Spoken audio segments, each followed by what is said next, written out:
Graça e paz, cara amiga, caro amigo que acompanha diariamente a nossa meditação sobre a Palavra de Deus no Santo Evangelho, na liturgia. Nós estamos concluindo a segunda semana do Tempo Comum e nos preparamos já para amanhã, o domingo, que é o domingo que é dedicado à Palavra de Deus. O Papa Francisco instituiu o terceiro domingo do Tempo Comum como o domingo da Palavra de Deus. Para nós que somos brasileiras e brasileiros, isso já é uma prática já antiga, estamos caminhando para 50 anos que temos não um dia dedicado à Palavra de Deus, mas um mês inteiro, que é o mês de setembro, porque nele nós celebramos a memória de São Jerônimo, que foi tradutor da Sagrada Escritura, grande comentador dos livros da Sagrada Escritura. Mas a pedido do Papa Francisco, então nós estamos no mundo inteiro dedicando esse terceiro domingo do Tempo Comum à Palavra de Deus.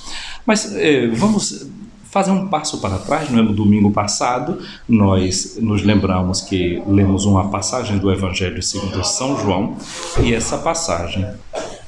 nessa passagem do Evangelho segundo João nós víamos João Batista, que indicava a dois dos seus discípulos o Cordeiro de Deus, Jesus. E eles perguntaram para Jesus: Mestre, onde moras?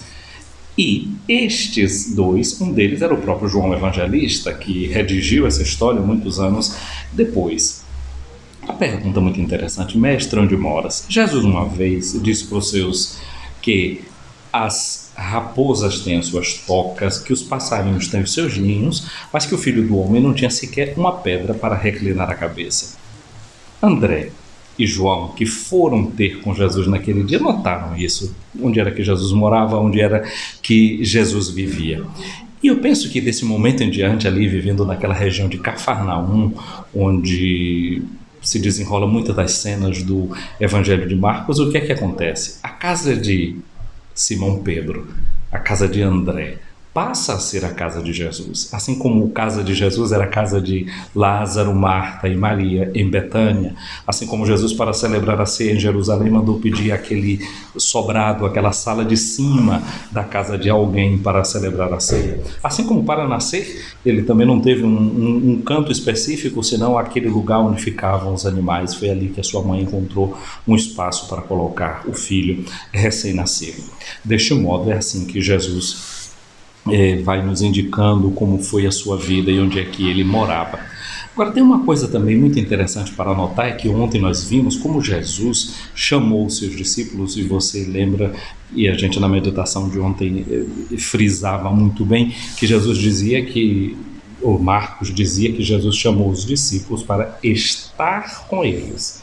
E ali a gente refletiu sobre essa questão da estabilidade, do fato de estar com Jesus. E aí a gente poderia pensar numa outra coisa, não é? Jesus que nos convoca e nos diz que quem ouve a sua palavra e põe essa palavra em prática é como uma pessoa que constrói uma casa estável sobre a rocha.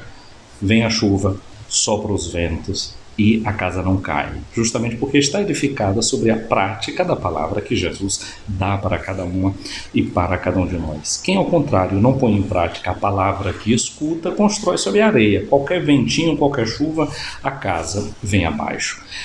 Pedro, o discípulo que Jesus confia a tarefa de guiar a igreja, uma vez ele disse para Pedro: Pedro, você é pedra, e nessa pedra eu vou edificar a minha igreja. Ou seja, essa aqui é a casa de Jesus no mundo. E Pedro, na sua carta, disse: meus irmãos, minhas irmãs, vocês são as pedras vivas da edificação de Deus. A casa que Jesus constrói, que Jesus edifica, é feita de pedras vivas, que somos nós. Nós vamos construindo essa casa onde Jesus de fato quer habitar.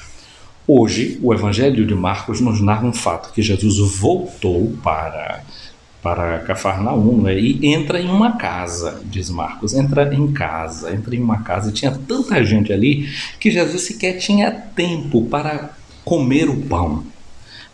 Ora, para Jesus o importante era praticar a palavra de Deus. Uma certa feita, no capítulo 4 de João, isso está narrado, Jesus estava falando com uma mulher samaritana.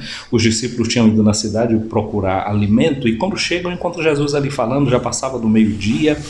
e ele ficam preocupados porque o mestre ainda não tinha comido. E Jesus disse que ele tinha um alimento que eles não conheciam, e esse alimento era fazer a vontade de Deus. É exatamente dessa forma que Jesus também combate o maligno quando queria que ele transformasse pedra em pão. Ele diz: o homem não vive só de pão, mas da palavra que sai da boca de Deus. É verdade, precisamos alimentar o estômago, mas sobretudo alimentar o nosso coração, alimentar a nossa vida com essa palavra de Deus, para que nela a gente edifique a nossa existência, consolide o nosso próprio ser. Os parentes de Jesus, sabendo de que Jesus estava reunindo tanta gente, que não tinha sequer tempo para comer o pão, se preocupam e vão até Jesus. E diz-nos Marcos, porque eles pensavam que Jesus estava fora de si. De novo esse verbo estar. Ontem a gente falava dessa estabilidade nossa com Jesus, esse grupo estável que ficava com Jesus, e falávamos de uma estabilidade interior, e voltamos a falar dela agora. E eles pensam que Jesus estava fora de si, ou seja, não estava bem da cabeça. Eles tinham preocupações legítimas. Nós já ouvimos esses dias que os fariseus e os herodianos tinham decidido de matar Jesus. Então era uma preocupação legítima com a vida de Jesus. Eles foram lá verificar esta situação. Mas Jesus não estava fora de si, pelo contrário. Jesus estava muito dentro de si, em comunhão com Ele mesmo e em comunhão com a vontade de Deus. Mas muitas vezes, quando nós estamos em comunhão com a vontade de Deus e fazemos o que Ele deseja e o que Ele quer, aquela que é a nossa missão, pode ser que para o mundo a gente pareça pessoas loucas, pessoas sem juízo. Aliás, os antigos diziam assim: amans quandoque videtur amens. Os amantes de vez em quando parecem amentes, sem a mente, parecem que estão loucos. De verdade, o nosso Deus é um Deus que é um Deus louco por nós, louco de amor. Tinha até um canto antigo que cantava isso, né? Eu te amo, sou louco de amor por ti, meu Jesus. Tu és minha paz, minha luz, meu rei e meu bom pastor. Eu te amo, sou louco de amor por ti, meu Jesus. Tu és minha paz, minha luz, meu Deus e Senhor. Peçamos a Jesus hoje essa loucura de amor que é dele, aquilo que Paulo fala da loucura da cruz. A cruz é realmente uma loucura. O estilo de Jesus era um estilo louco, que nem sequer tempo tinha de comer o seu pão, pois tinha encontrado na palavra de Deus aquele pão que sacia. A palavra de Deus nos faz também sentir fome, fome de amor, fome, desejo de poder estar a serviço das irmãs, poder estar a serviço dos irmãos. Que nessa nossa preparação para o domingo da palavra de Deus, cresça em nós o amor por essa palavra e que esta palavra dentro de nós faça-nos fazer a mesma coisa que Jesus fez. Fiquemos fora de nós mesmos, porque caminhamos na direção daqueles que são os preferidos e os queridos de Jesus. Minha amiga, meu amigo, venha sobre você a bênção de Deus Todo-Poderoso, o Pai, o Filho e o Espírito Santo. Amém.